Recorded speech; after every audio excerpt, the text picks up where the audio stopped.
Alright guys, just real quickly, I'll go over my second fight on UFC Vegas 67. Don't know how many of you follow my channel, but I'm not big into betting every single fight on a card or breaking down every single fight on a card. I know a lot of these guys on here will actually come in and place 5, 6, 7, 8, 9, 10, bet on every fight on the card. And as far as being successful in gambling, if you're doing that, you're going to lose. You're going to lose bad. So typically on a card for me, 1, 2 bets.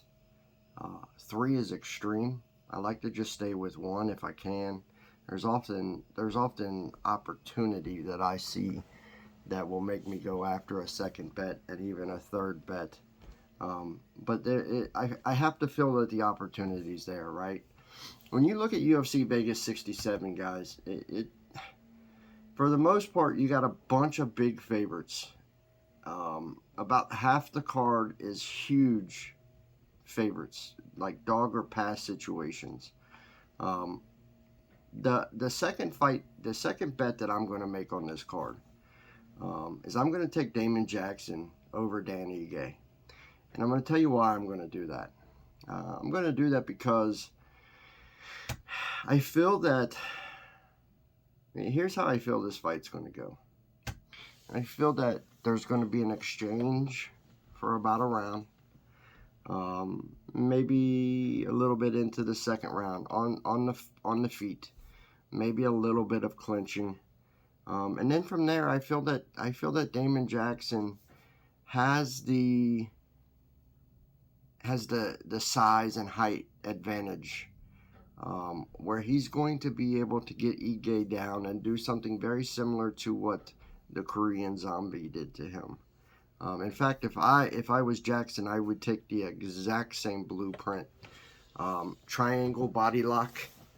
Until Ige proves that he has found an answer to stop that, I think that's what you're going to see all of these high-level fighters do to him, or something very similar. If it's not a triangle lock, then at least getting him into some type of position on the ground where he is neutralized, right?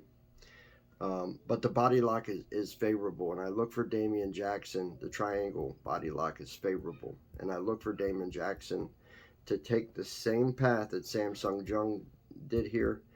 And I think he feels he can do something very similar. He was a large part of the matchmaking in this bout. So there's something favorable that he sees there.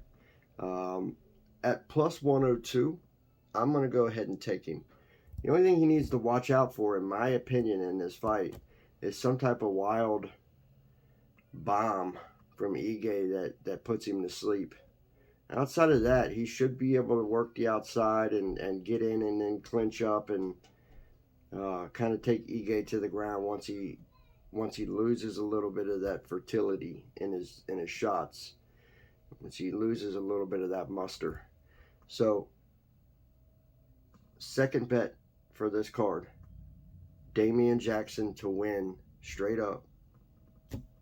No special stuff to it, just to win, right? He's plus 102. That's more than 1-to-1 for your money. That's all you need, right? No sense in adding anything to it to try to get better odds. Just straight up to win. My other bet on this card, if you guys watched my previous video, is a Mavov to win, right? So we got 2 bets on this card. There's not anywhere else where I'm going to stick my money on this card. There are some opportunities if you just wanted to make kind of a certain return. I think you got Umar at negative 1,000. Nobody's going to bet on that. Where's the one that I saw that I thought was pretty good?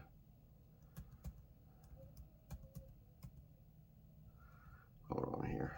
I'll tell you guys. Yeah, the Daniel Argueta, he should win that fight. I know it's negative 600, but if you did put some money down on him, it's a pretty certain return. Charles Johnson, I feel he'll win that fight. He should win that fight over a guy that's been out for several years. Charles Johnson is a stud at negative 350. The only thing he has to prevent there is he has to prevent getting in some type of weird submission situation, and he's never, that I'm aware of, Johnson's never been submitted. Got really, really good submission defense. And I think that's why the odds are where they're at, is because of that. He's very aware of submissions and does very well when he's tested in those positions. So I at negative 350, I think that's something else where you could kind of stick some money just to get a return, right? Outside of that, the Priscilla Cochera and Sajar Eubanks fight, I would I don't agree with the line. I think this should be a lot closer of a line. This probably likely plays out the way the odds makers think, where Sajar just goes ahead and gets her down and is able to kind of impose her will on her. But for being a world champion jiu-jitsu player, something's missing there in MMA for her. She's not, I don't know what it is. I don't know if she just hasn't put the transitions together or what. There's an outside chance that Cochera knocks her out here. She's got the power to do it. So if I was going to swing wild on one of these fights, if I was chasing money and I wanted a good chance to get a big return, let's look at this. That's likely where I would go. I don't have the details on what she is by knockout right this second, but she's plus 190 to win. I feel like these odds should be a little bit closer. Maybe negative 200 Eubanks, plus 150 Cochera, and right now they're at negative 240 Eubanks, plus 190 Cochera. So that 190 line, I do like that 190 line, like just as a bettor. If I was a chasing bettor, somebody that gambled, I like that 190 line. I'm not though, so I won't play it. But that is there for anybody that likes to chase bets and do that type of stuff. Let's see how this weigh-in plays out. I'm interested in seeing how this weigh-in plays out, and I'm interested to see at what weight Strickland and Imavov come in at. I went ahead and placed my bet on Imavov. There may have been like I was saying in my last video, there may be a play where you could play that fight live. You could kind of wait until the second into the second round and kind of see where Imavov's cardio is at. If you start to see him looking like he's tired and Strickland's in that fight and he's